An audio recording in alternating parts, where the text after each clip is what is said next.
Isang magandang araw po muli sa ating lahat. Ang pagluluto ay isang bagay na ipagpasalamat natin sa Panginoon dahil ito po ay isang talent. Though nagiging skill siya kapag pinapag-aralan mo, pero may mga tao na likas na marurunong talagang magluto at salamat sa Panginoon nga at isa ako doon na bata pa lang ako, natuto na akong magluto at the age of 6.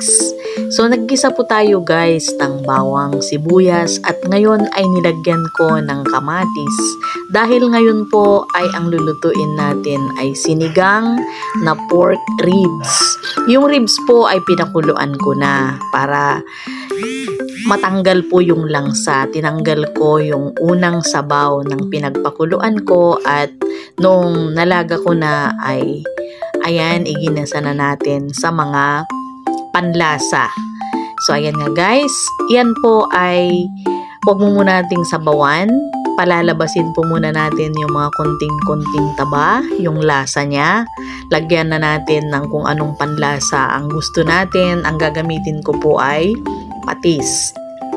So ayan nga po, lumabas na yung kanyang mga taba-taba, yung kanyang tubig. Kasi yung karne po nagtutubig po yan ha. So ayan, nilagyan ko na rin po ng patis at hayaan lang po muna natin na kumulo. Basta alert lang po tayo, baka naman masunog. Nilagyan ko na yan ng durog na paminta at halu-haluin lang po. So ayan na nga, habang ginagawa ko po yan ay nagpapainit na ako ng tubig sa aking takore para mamaya pagsasabawan natin, bubuhusan na natin ng kumukulong tubig para hindi po tayo matagalan.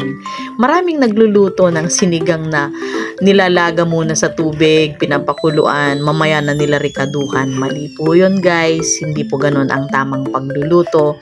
Kung anong ginagawa ko, yun po ang mas malasa.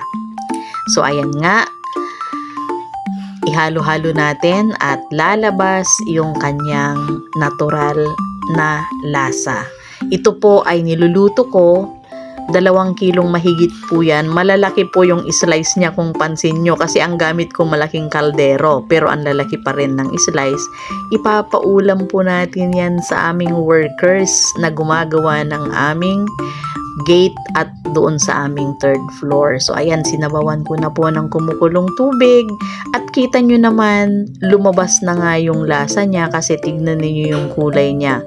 Napakasarap na ng sabaw talaga. Yung nakikita ninyong orange na yan, yan po ay dahil sa inilagay kong kamatis. Nilagyan po natin yan ng gabi at muling palalambutin po natin kasi napakasarap ng sinigang na baboy kung malambot na malambot ang karne at malambot din yung gabi. Yung halos mahihiwa-hiwalay na yung gabi.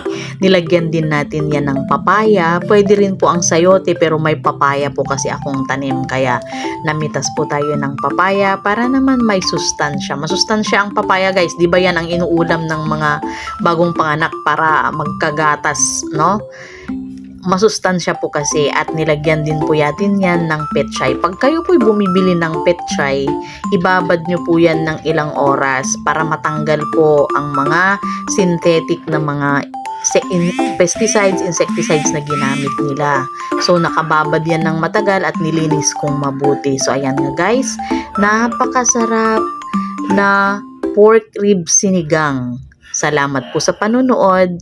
God bless everyone.